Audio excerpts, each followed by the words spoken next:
What's up, nerds? I got you. I got a whole channel with all these fishing videos, and you clicked on the one around batteries. Now, I really want to know which one is more, well, is it more along the lines of, should I get the lead acid or the lithium ion? You're such a nerd. You're a nerd. You're a nerd. No, I'm kidding. This is actually a video about batteries. Today, we're going to go ahead and go over batteries, lead acid versus lithium ion, lead acid versus lithium ion. Go over the types of batteries, what you might need for your uses, the types of uses in a kayak, why to get one versus the other, where to save money, where to spend money, and some of the differences. So let's get higgy with it.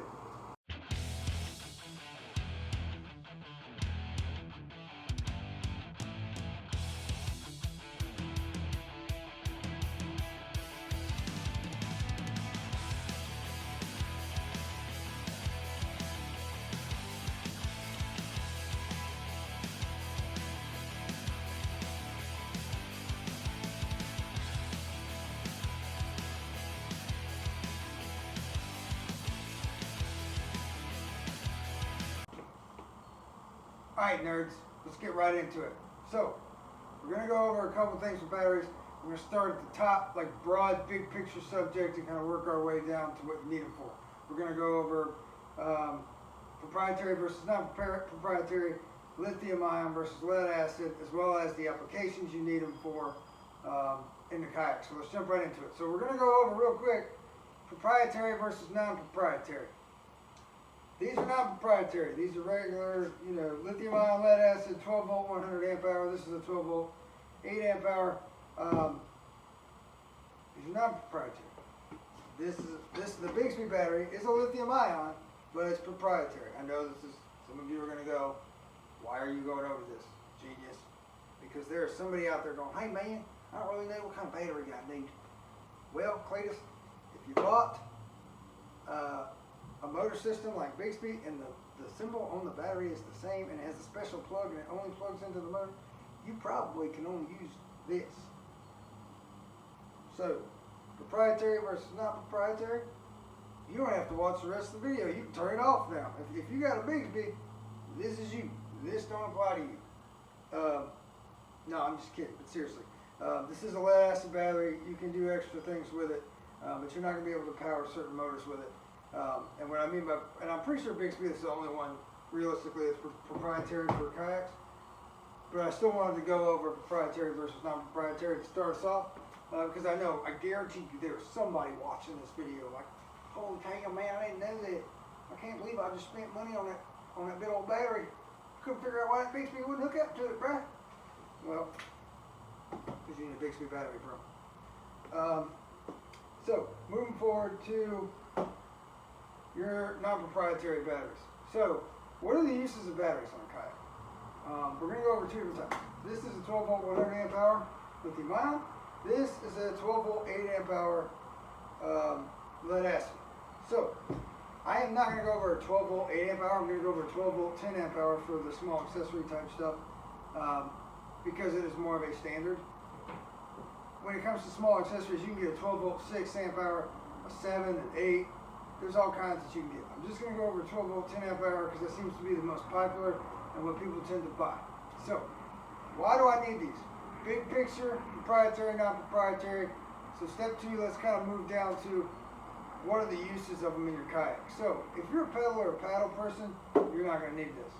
So that's why I'm going over them in layers. If your kayak is pedal or power, or pedal or a paddle, I will do this at the end and you don't have to worry about it. But if you're pedal, power, look at that. If you're pedal, power, or paddle, you're still going to want, eventually if you want accessories, things like that, you're going to need to start looking into something like this. You guys have seen the small DIY I did on my battery box. It wasn't the greatest video, but it's a pretty easy DIY. Why? So when you get to the point where you have had your kayak just long enough, you are like, I want to add a fish finder. I want to be able to charge my phone. Those types of things. You've been out long enough to at least know, like, small conveniences. I want to be able to charge my phone when it dies. I want to be able to have some music, that sort of thing. You're starting to look into batteries. How do I do it? So on and so forth. And we'll go over battery boxes later. This is only for the batteries. You're going to start looking into a 12 volt, 10 amp hour, 8 amp hour. It doesn't really matter. You won't notice much difference. But I'm going to go over 12 volt. You're going to look into a 12 volt, 10 amp hour battery. That size, that type. It's about this size. Now, for this, we're going to kind of dive into lead acid versus lithium ion real quick. In this instance, when you start looking into these things, you can buy a lead acid or a lithium ion battery. However, one of the reasons, and I will go over this more in depth with a bigger one of the reasons people want lithium ion versus lead acid is pros and cons, right? With a lead acid battery, it is going to be substantially cheaper. However, typically, the biggest issue you're going to have is weight. There is a curve. We're going to go over that later when we do this. But we're not going to go over that right now. So, you're going to have an issue with price and weight for this. To me, in this arena, let's rewind. For a 12 volt, 10 amp hour battery, if you buy a lithium ion, you're going to spend $100 for this size battery. And it's only going to weigh about 3 pounds.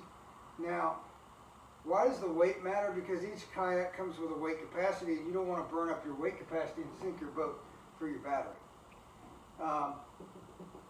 If you buy a lead acid 12 volt 10 amp hour, I think this one was $30, 35. We did it before. So you're talking about a difference in $65. I think my math's probably wrong there, but 35, $40 versus 100. And this is 6 pounds versus 3. So I've only really gained, that is why I used a lead acid. Because for this application, I've only gained 3 pounds, and I've saved a substantial amount of money.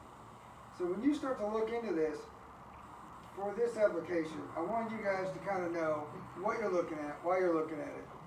I recommend when you start looking into these things for your accessories, just go ahead and buy a lead acid battery.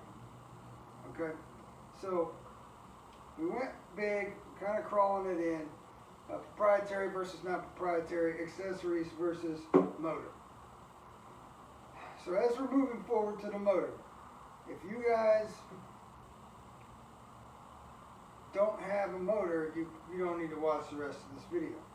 I'm about to go right into the graph that shows the differences over time between a lead acid and lithium ion battery. You probably don't even care about that.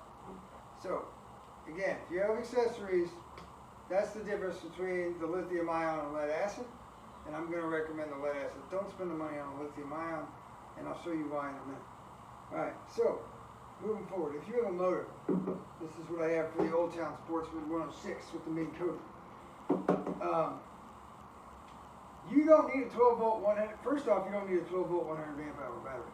You can get a 12 volt 100 amp hour. You can get an 80 amp hour. You can even go down to 60, but at 60, you're gonna have some issues keeping your charge throughout the day, and I'll tell you why here in a minute. Now, for my comparison at a 12 volt 100 amp hour battery, let's talk about the weight and the price for a minute. You guys heard me before. If you've watched the Sportsman video, this was $500. If you do a lithium ion 12 volt 100 amp hour battery, you are going to spend $500 to $900. For a name brand, you are going to spend $900 to $1,000. I mean, this is not a name brand, that's how I got it for $5. On a lead acid battery, I think I saw prices around $300, $350, $400, so that's a substantial difference. Substantial. Now, don't turn the video off if you're looking to DIY yourself one, because I'm going to tell you why here in a minute. This is 25 pounds. That's a lot already off of my weight capacity for these boats. 25 pounds. A general weight for a 12 volt 100 amp hour lead acid battery is going to be 65 pounds. 65 pounds. Typically when you get into one of these, you think about the Old Town. I only have in my head, after my weight, probably 100 pounds to play with. I've already burned up 65 just for the battery. So if I want it, I got the capability to throw that Yeti in there, you know, and do some saltwater fishing. But if I got a couple of snapper or a couple of grouper, and I've already got the Yeti in there, my boat's getting a little heavy and now it's getting choppy. I got some problems. So there's that. If you have a motor, the lead acid is going to be substantially heavier. Substantially heavier. Now, you can go down. Some of you are asking, some of you are looking like, this guy don't know what he's talking about, man. You don't need a 12 volt 100 amp hour. You can go to AutoZone, man, get you a 12 volt 60 amp hour. You can. You absolutely can. You are correct, Cletus. I'm not going to recommend that, and I'm not going to recommend that because if you'll notice, it's kind of weird because it's not actually popped up, but I'm going to pop it up here. On the discharge graph on a lead acid versus lithium ion battery, you will note that the lead acid line basically almost maintains its max battery power until you're at about 90% capacity. And once you've reached 90%, you only have 10% left, it kind of drops off. So for a motor, what that means is full throttle is roughly the same throughout your trip until you're almost dead. Full throttle is almost the same throughout your entire trip until the battery's almost out. Now, if you look at the lead acid part of the graph, from full battery power to dead battery, it almost immediately starts dropping. So what does that mean? That means if you're full throttle on this is about 4.2 miles an hour with me in it, maybe 4.3. If I had a lead acid about 6 hours into my trip, my full throttle is all of a sudden 3.75 miles an hour, and I don't understand why. Because you lose capacity gradually throughout the life of the battery till it's dead. So for performance on a motor as well as the weight of the battery, I'm going to go ahead and suggest for this application that you guys go ahead and buy, save up the money and get a lithium ion battery. If you're going to put a motor on there and really do it, get a lithium ion battery. Some of you, I guarantee you, there's so many people on the Seaghost forums that have built them on this, and they're like, man, you don't need all that. You just need 32-pound thrust motor, you need 12 volt. I'll do 20 amp hour. That's all I need. Hey, if that's all you really need, like if you've got a 32-pound motor, small motor, and you like to putz around the lake, and you don't care if it dies on you, go for it, bro. That's really all you need. Some of you are just moving around. But if you are doing long trips over the course of the weekend, if you are doing trips in saltwater, brackish water, I'm going to suggest that you go ahead and invest in a better battery because you don't want to be in the middle of a current and your battery die. So, that's my 2 cents. That's also why, circling back, if you guys haven't left yet, for those of you who are peddler power, I also recommend the opposite, the lead acid, for your accessories. Because if you'll notice, again, I'll pull it back up. You'll notice again, it really doesn't matter. So think about it. From the start of this battery to half power, what are you really losing? The only thing you're going to notice is that your battery takes longer to charge. Excuse me. Your phone takes longer to charge. That's the only thing you're going to notice. But if you're using a charger like I do, you're going to plug it in and leave it plugged in. I've got a phone carrier that mounts to this thing and just leave it plugged in. So it doesn't matter to me if I pull the phone off and it's at 90% instead of 100. Like, it doesn't matter to me, and it's not worth the extra $70. And with your fish finder, it's not going to go any slower or any faster as the battery runs out. So to me, unless you're just sponsored by them for accessories, you don't really need to spend $100 for your accessory battery. But I would recommend spending the extra money for lithium ion for your motor battery. So, that being said, guys, that is my quick, short, down and dirty video on batteries. Eventually, we're going to go over different battery boxes, things like that. I'm going to buy one for this Old Town and compare my easy to use, my easy to do project versus the one I'm going to do for the Old Town. feel like there was something else that you guys were going to ask me, but I don't know what it was. I guess if you guys remember what it is, put it in the comment section below if you need to know more. I've got some links. Oh, I remember what it was. So just so you're aware, I'm going to link some things below. I'm going to link Dakota Ion, Dakota Lithium Ion. They're one of the name brands. Amped Outdoors, I'm going to link below. But I'm also going to link Ampere Time and a couple others that I've found on Amazon that are great knockoffs that really just, they have some specific, there's one thing with this one, like it doesn't have what you need to charge it out here.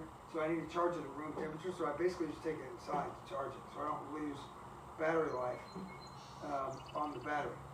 That's it. Other than that, all the specs are the exact same. There's a guy on YouTube.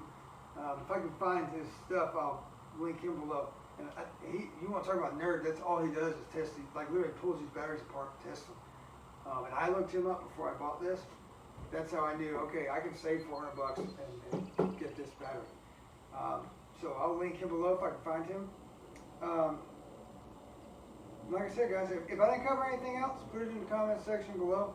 If you guys are getting anything out of this channel, if you guys got anything out of this, hit like, hit subscribe. It would really help out the channel, and have a good week, Kicks Nation. Stay eager with it.